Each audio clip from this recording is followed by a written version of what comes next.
warahmatullahi wabarakatuh. Perkenalkan, nama saya Dini Apriani dari Prodi PGMI semester 4, Fakultas Tarbiyah Institut Agama Islam Darussalam Ciamis.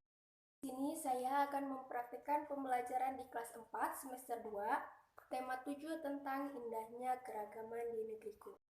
Sebelum pembelajaran dimulai, alangkah baiknya kita berdoa terlebih dahulu. Berdoa dimulai. Selesai.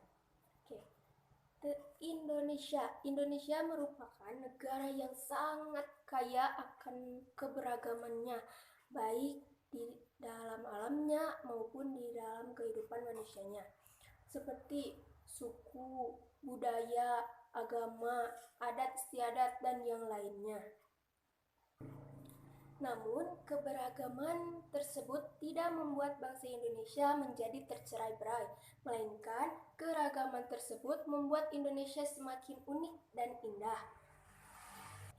Indonesia sendiri terdiri dari ribuan suku bangsa yang mendiami pulau-pulau, baik pulau yang besar maupun pulau yang kecil yang terbentang dari Sabang sampai Merauke. Ini ada dua contoh keberagaman yang ada berkaitan dengan alat transportasi. Ini yang pertama ada delman. Nah, biasanya delman sering terlihat di daerah Yogyakarta. Delman sendiri merupakan alat transportasi yang menggunakan tenaga dari hewan, yaitu kuda. Ada pula di daerah lain seperti di Garut, itu ada namanya delman seperti delman, tetapi itu menggunakan tenaga hewan domba, bukan menggunakan hewan kuda. Kuda menarik roda ataupun yang ada di belakangnya, maka benda tersebut akan berpindah tempat atau bergerak. Jadi, ketika kuda berjalan, maka roda yang di belakangnya juga akan ikut berpindah tempat. Nah, itu disebut dengan gaya tarik ataupun gaya yang bisa menyebabkan benda berpindah. Oke, untuk yang kedua, di sini ada beca. Sendiri banyak ditemukan di daerah Solo, Depok, Jonggol, Ciputat, maupun di daerah yang lainnya. Oke, ini ada lagu yang berjudul Kan Naik Beca. Saya mau tamasya berkeliling-keliling kota, hendak melihat-lihat keramaian yang ada. Saya panggilkan beca, kereta tak berkuda.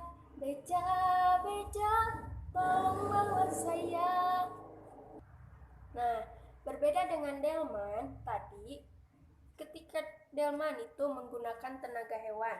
Nah, sedangkan beca menggunakan tenaga manusia, menggunakan gaya otot. Manusia menggunakan gaya otot untuk mendorong kendaraan atau mengambil air dari sumur misalnya.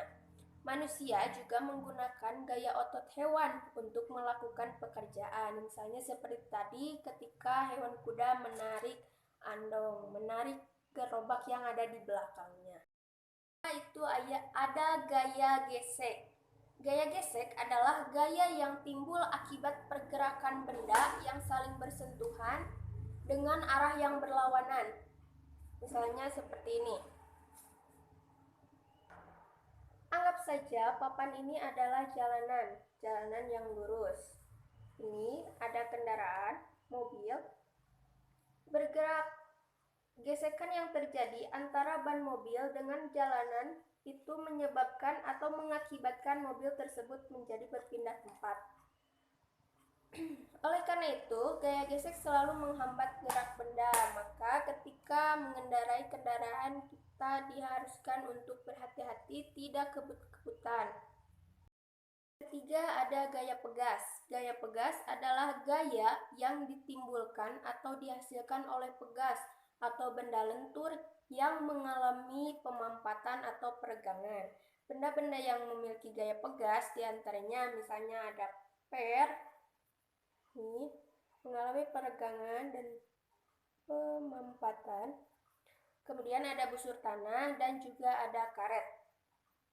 Karet seperti ini. Oke.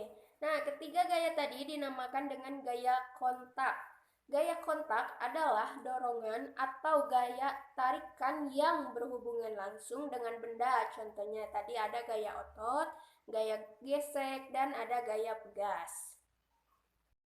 Ada gaya non-kontak, yaitu dorongan ataupun tarikan yang tidak memerlukan kontak langsung antara dua benda. Contohnya ada gaya magnet, ada gaya gravitasi bumi, dan ada gaya listrik. Yang pertama tadi gaya magnet. Gaya magnet adalah gaya yang dapat menarik benda-benda yang terbuat dari logam. Benda yang dapat ditarik magnet tersebut disebut dengan magnetik, benda magnetik. Sedangkan benda yang tidak bisa ditarik oleh magnet dinamakan dengan non-magnetik atau diamagnetik. Contohnya seperti ini. Misalnya, magnet bisa menarik atau dapat menarik koin yang terbuat dari logam. Yang kedua ada gaya gravitasi. Gaya gravitasi adalah gaya yang menarik semua benda menuju ke bumi. Gaya gravitasi dapat dipelajari pada benda yang mengalami gerak jatuh.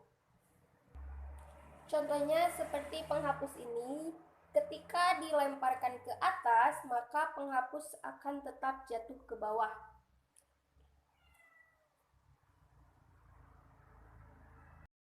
Tiga, ada gaya listrik. Gaya listrik adalah tarikan ataupun dorongan yang ditimbulkan oleh benda-benda yang bermuatan listrik. Ada dua jenis muatan listrik, ada muatan yang bersifat positif dan juga ada muatan listrik yang negatif. Misalnya, balon yang digosok-gosokkan ke kain dapat mengandung gaya listrik sehingga dapat menarik potongan-potongan kecil kertas. Kesimpulannya, ada dua macam gaya. Yang pertama tadi ada gaya kontak, yaitu yang bersifat berhubungan langsung dengan bendanya, dan yang kedua gaya non-kontak. Gaya kontak terdiri dari gaya otot, gaya gesek, dan gaya pegas. Sedangkan gaya non-kontak terdiri dari gaya magnet, gaya gravitasi, dan yang ketiga ada gaya listrik. Mengakhiri pembelajaran hari ini, berdoa dimulai. Selesai. Terima kasih atas perhatiannya. Wassalamualaikum warahmatullahi wabarakatuh.